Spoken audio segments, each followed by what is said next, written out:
आखिरकार पकड़ा ही गया खालिस्तान समर्थक अमृतपाल सिंह। अमृतपाल सिंह ने पंजाब के मोगा पुलिस थाने में देर रात सरेंडर कर दिया। पिछले 1.5 महीने से अमृतपाल पुलिस को चकमा दे रहा था। वो लगातार यहाँ से वहाँ घूम रहा था, भाग रहा था, लेकिन सरेंडर नहीं कर रहा था। पंजाब पुलिस ने भी इस बार तय कर लिया था कि वो किसी भी कीमत पर अमृतपाल सिंह को पकड़ेगी और अमृतपाल सिंह के सामने दो ही रास्ते थे, या तो वो सरेंडर करे या फिर एनकाउंटर का सामना करे, क्योंकि पंजाब पुलिस और देश की केंद्रीय सुरक्षा एजेंसियों ने अमृतपाल सिंह को टारगेट पर ले लिया था। खालिस्तान समर्थक अमृतपाल सिंह पंजाब के युवाओं को खालिस्तान के लिए भड़का रहा था, उन्हें आंदोलन के लिए प्रेरित कर रहा था और उसका आंदोलन हिंसक भी होता जा रहा था। अजराना कांड के बाद से ही वह फरार चल रहा था, लेकिन इस बार पंजाब पुलिस और केंद्रीय सुरक्षा एजेंसियों ने तय कर लिया था कि वो अमृतपाल सिंह को पकड़ने के मूड में कतई नहीं है। और यही कारण है कि पूरे देश भर में अमृतपाल सिंह और उसके समर्थकों को पकड़ने के लिए अभियान चलाया गया। उसके अधिकांश समर्थक तो पहले ही पकड़े गए थे, लेकिन अमृतपाल सिंह अभी तक भी घूम रहा था, भाग रहा था, फरारी काट रहा था और अपनी जान बचाने की कोशिश में लगा था। लेकिन उसे पंजाब के सच्चे युवाओं ने समर्थन नहीं दिया। खालिस्तान समर्थक लोग भी छुप गए। ऐसी स्थिति में अब अमृतपाल सिंह के पास एक ही रास्ता बचता था कि वह सरेंडर करे। आज से 3 दिन पहले जब उसकी पत्नी विदेश जाने के लिए निकली तो उन्हें एयरपोर्ट पर रोक लिया गया, विदेश जाने से रोक लिया गया। इसके बाद से लगातार इस बात के कयास लगाए जा रहे थे कि अब अमृतपाल सिंह सरेंडर करेगा, क्योंकि वो समझ गया पुलिस और सुरक्षा एजेंसियां पूरी तरह से उसके खात्मे की तैयारी कर चुकी है।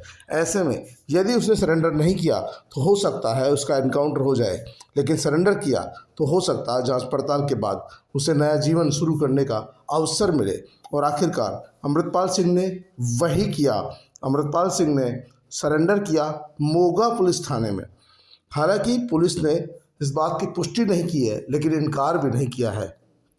माना जा रहा है कि 12 से 1 बजे के बीच में अमृतपाल सिंह थाने पर पहुंचे और उन्होंने अपने आप को सरेंडर कर दिया, क्योंकि यदि अमृतपाल सिंह सरेंडर नहीं करते तो हो सकता था उनका पुलिस एनकाउंटर कर देती।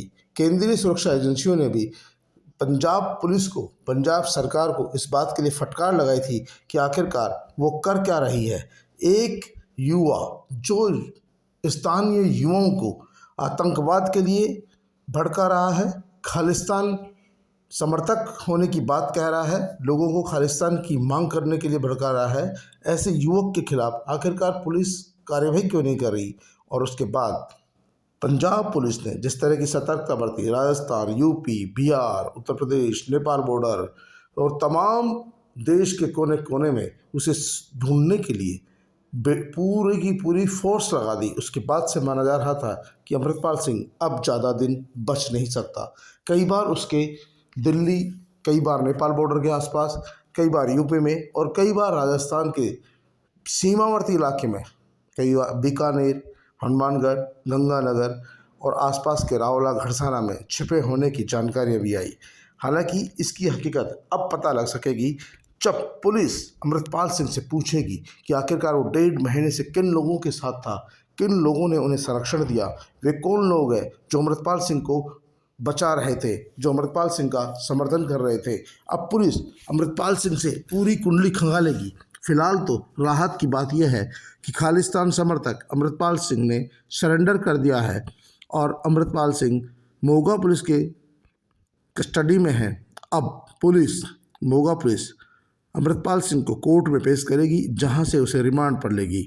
लेकिन अमृतपाल सिंह की गिरफ्तारी के साथ ही यह बात साबित हो गई है कि पुलिस चाहे तो कुछ भी कर सकती है, लेकिन पुलिस चाहे तो किसी को भी डॉन बनने का मौका दे सकती है। और शायद यही कारण रहा होगा कि अमृतपाल सिंह जैसा पढ़ा लिखा नौजवान युवक खालिस्तान समर्थक हो गया और उसे पता भी नहीं चला कि वो कब गलती कर बैठा। पूरे पंजाब में उसने युवाओं में खालिस्तान को लेकर ऐसी आग फूंकी, ऐसी बातें भरी ऐसा उनका माइंड वॉश किया कि युवा उनके पीछे पीछे हो गए।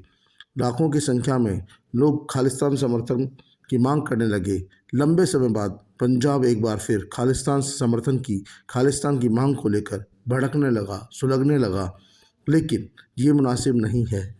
हिंदुस्तान का हिस्सा पंजाब सबसे मजबूत राज्य है। ऐसी स्थिति में पंजाब के युवाओं को खालिस्तान के लिए नहीं भड़काना चाहिए था। अमृतपाल सिंह ने वही काम किया। विदेश से रहकर फंडिंग जुटाई।